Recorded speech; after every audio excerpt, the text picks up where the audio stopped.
दोस्तों, मसाज मांसपेशियों को दबाती है, लेकिन ड्राई कपिंग उन्हें हल्के से ऊपर उठाती है। यह अलग तरह का खिंचाव शरीर के टाइट टिश्यू को रिलैक्स होने में मदद करता है। इसलिए कई लोगों को कपिंग के बाद बड़ा खुला खुला और हल्का हल्का सा महसूस होता है। ड्राई कपिंग से पहले 2 से 5 मिनट हल्के हाथों से तेल या लोशन लगा के मसाज करना ज़रूरी होता है। कपिंग का उद्देश्य मांसपेशियों को तोड़ना नहीं है, बल्कि उन्हें रिलैक्स महसूस कराने में मदद करता है।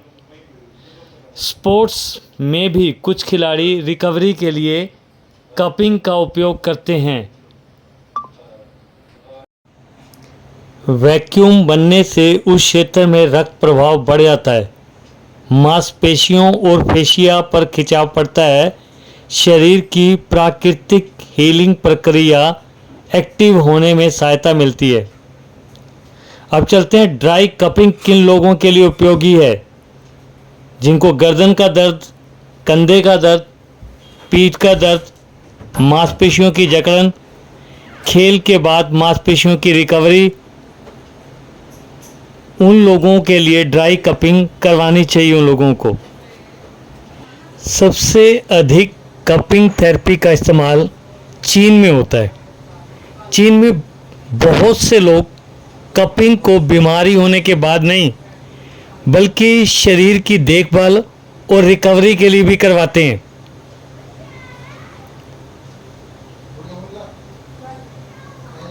चीन में कपिंग को सिर्फ इलाज नहीं, बल्कि स्वास्थ्य जीवन शैली का हिस्सा माना जाता है।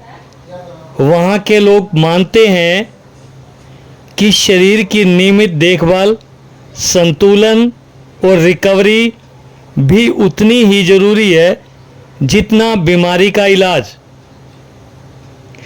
चाइना में बहुत से लोग इसे कपिंग को मांसपेशियों की रिकवरी, जकड़न कम करने और रिलैक्सेशन के लिए इस्तेमाल करते हैं। चीन में कई परिवारों के लिए कपिंग उतनी ही सामान्य है जितनी भारत में तेल मालिश और आयुर्वेदिक। दोस्तों, दक्षिण कोरिया में कपिंग कोई फैशन नहीं, बल्कि रोज़मर्रा की हेल्थ केयर का हिस्सा है। वहाँ बहुत से लोग इसे मांसपेशियों की रिकवरी, शरीर की देखभाल और तनाव कम करने के लिए अपनाते हैं।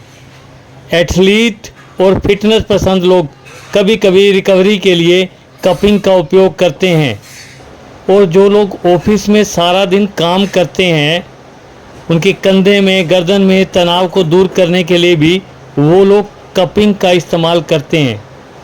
अब चलते हैं कपिंग को कितने दिन में करवाना चाहिए। कपिंग कोई रोज़ करवाने वाली थेरेपी नहीं है। आमतौर पर शरीर को रिकवर होने का समय दिया जाता है। ज़्यादातर लोगों के लिए 2 से 4 सप्ताह के अंतराल में वेलनेस कपिंग पर्याप्त मानी जाती है। कपिंग की सबसे अधिक ज़रूरत किन लोगों को होती है?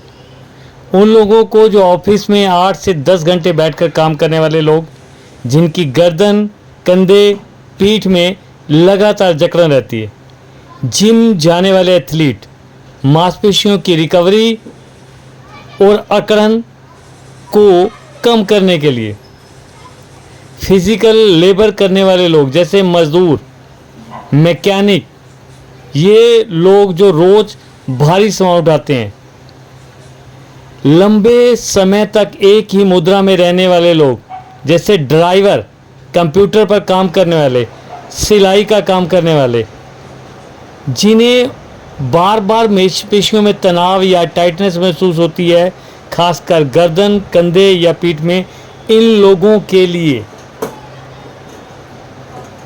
ये थेरेपी काफ़ी अच्छी रहती है। दोस्तों, ये थेरेपी मेंटली रिलैक्स देने का काम भी करता है। कभी कभी शरीर को आराम देने का सबसे अच्छा रास्ता मन से नहीं, शरीर से होकर गुजरता है। जब शरीर रिलैक्स होता है तो मन भी उसके साथ शांत होने लगता है, और ये शरीर को काफ़ी रिलैक्स देती है। ये थेरेपी बड़ा अच्छा फील करवाती है शरीर को, खुला खुला सा, हल्का हल्का सा, ऐसे लगता है जैसे शरीर फूल जैसा हल्का हल्का फील कर रहा है। उसमें से सारा भारीपन, सारा तनाव, सारी थकावट जैसे निकल गई हो। अब चलते हैं ड्राई कपिंग किन लोगों को नहीं करवानी चाहिए। खून पतला करने वाली दवाई लेने के वाले लोग, खून बहने की बीमारी, त्वचा का रोग, गंभीर वेरिकोज वेन्स वाले।